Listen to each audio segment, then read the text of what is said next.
Hey y'all, it's Doggone John. What's going on? I am doing a little bit of a walk around on something new that I got in. I finally got it, man. I've been talking about this for I think 2 weeks, probably a little bit longer, but it finally showed up. So we're gonna do a little bit of a look around on it, a look see. Let's see what's up. Don't mind that. That's my notes. So first things first. It's riding in my veg tan slip here. I just threw my trapper in this, but I realized that this actually fits a little bit better, so this might be the new home for this. But without further ado, we're going to check this out. Now this here is a older pattern from Great Eastern Cutlery. It's a 92. Eureka is the name. Just have a look at that. Now it's kind of reminiscent of another kind of knife that I have, if you'll recognize the jigging. That's an elderberry jig bone. It's almost like the cattle knife, the ox blood. It's very similar in that way. So let's just break it down a little bit here. So this here is a serpentine pattern knife. And then they add a little bit of a hump here in the back for the spring to put the pin through there. And then you got a pretty unique blade shape there now that is involved, and it gives you actually some pretty good ergonomics. You can see your hand meat gets just right in there, and it goes right over your knuckle.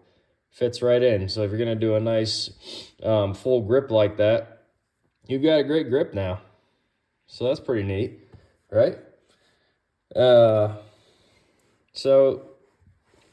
you'll also are familiar with it, this is more or less a dogleg pattern knife. Very similar to it. I had a dogleg pattern one time from Enrique Pina. I had a Pina that was a dogleg, and it was a front flipper and all that. So I'm kind of familiar with this design in a way. I just haven't tried it on a Great Eastern Cutlery yet. It's pretty dang neat though. She's got a satin finish on the blade, as you can tell.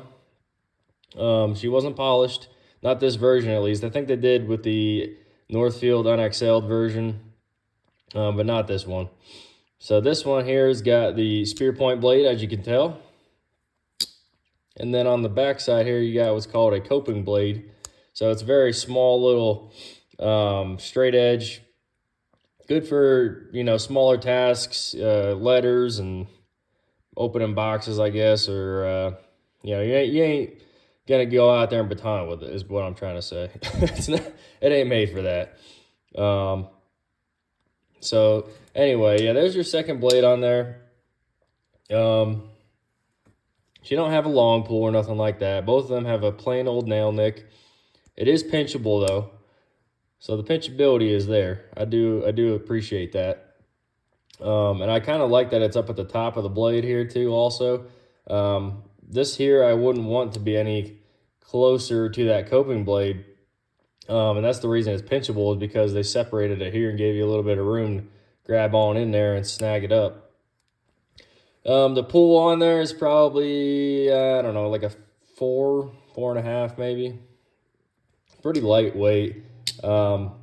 Still a great walk and talk though, as you can tell. It's got some snap. Size wise, it ain't too bad. It's just a hair smaller than my full size trapper. I didn't get exact dimensions on that, but as you can tell, fitting in the hand, it's not too shabby. I mean, this slip right here, for instance, is, I think it's just a hair over 4 inches, maybe. So you're getting in the ballpark there for size reference. And then it's pretty dang thick. It's probably, I don't know, 3/4 of an inch with the 2 blades on there. You can tell it uses the brass liners, brass pins, obviously. That gives it the classiest look, I think. Now the shield on the front here is one I've never had before. It's called the Orleans shield, and I've never had one. It's reminiscent of like the bow tie or the propeller shield that they have on most of theirs. They all have a different way, obviously. So let's see here. Let's check out some other stuff. Centering wise, it's not too bad. This one here, it was a user though, so I really don't know out of the tube how it was. It looks like it favors the pile side a little bit. Let's check the other one though. Kind of hard to tell with my lighting. Sorry about that. Let's open her up. You can probably see it then. Yep. It's a little straighter. Just about centered.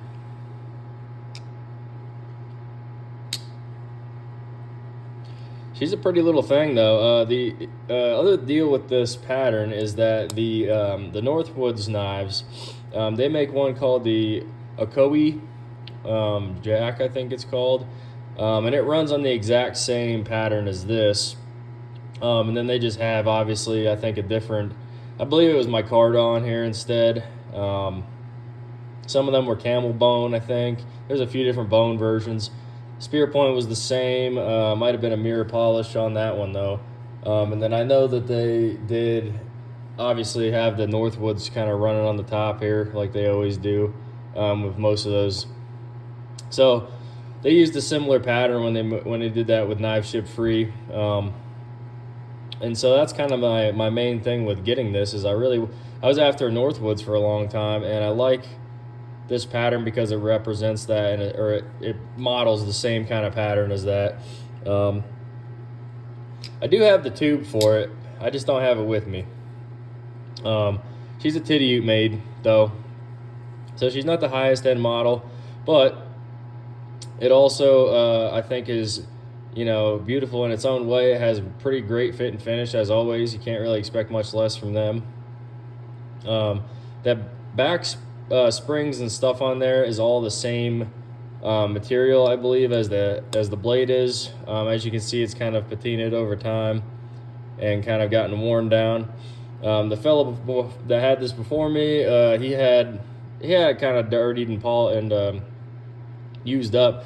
I cleaned up the blade though this morning a little bit with some of that bio clean I was talking about before, and it came out pretty good. Got rid of the tarnish and the tieners and all that good stuff that's on there. Oh, there you go. You can check out the tang stamp there.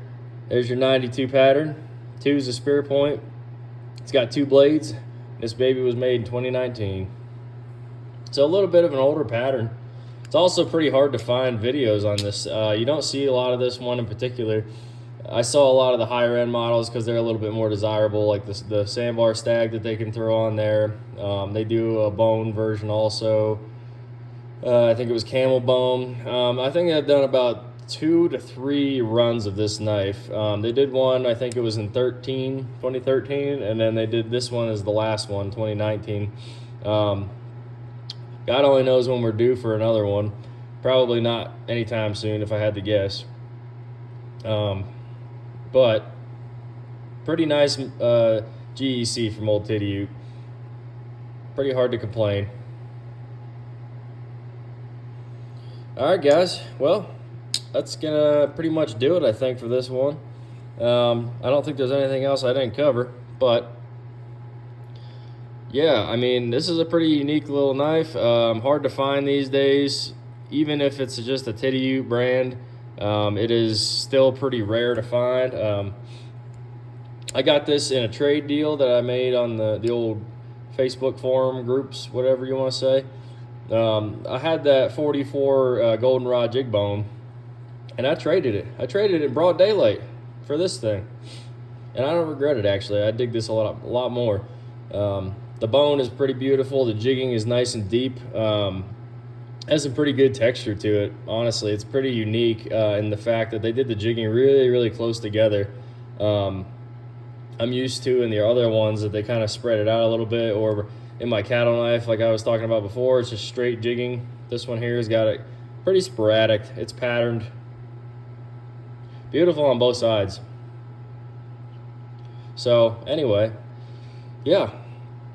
I don't have that 44 no more. This is what I got in return. And I guess this is going to hang out for a little while. I don't know 100% if I'm going to keep it or what, or if something comes along and I'm after, maybe it'll be gone. I don't know. You know, you never know with me, man. I'm a horse trader. I'm always trying to find something new. I'm always trying to, you know, get after those patterns I'm after. I got me a list. So something comes up I like, I'm going to try it out. I'm going to show out this coping blade one more time. Now, this is a pretty unique blade, honestly. I don't have anything else quite like it. Almost reminds me of like a sheep's foot or a lamb's or a ram's or whatever. Some kind of animal's foot. You know, they got a million names for these things. But it's my first version. It's pretty neat. Very thick for just a little side blade like that. I was told that also, one more thing, is that they used to have this, I think it was on the other side of the blade, and it would get in the way, or maybe it was on the bottom end. I'm not sure exactly how that worked, but apparently that was a complaint, was that it was hard to get to the main blade now. So on this last run that they did, they threw it on the pile side here, and it doesn't get in the way at all. You can pinch this right open, and it's ready to go. So yeah, that's gonna excuse me, that's gonna about do it, I think, for this video. Side note, I just made 100 subscribers, y'all. So thank you so much to everybody who's been in on the channel and giving me the support.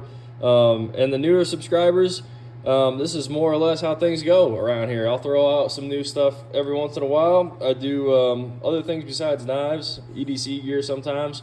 And then obviously my other thing is leather. So anyway, thank you to everybody again. I appreciate y'all. I'm going to sign out.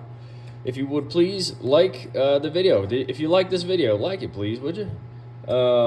Comment down below. Let me know what you think about this 92 pattern. If you have one, if you want one, or what you know about it. I didn't even know it existed until the guy gave me a trade offer on it. And yeah, hey, share if you want to. Show your friends. See what they're up to, and show them this 92. Maybe they'll appreciate it as well. All right, this is Doggone John. Gonna sign out. See y'all later.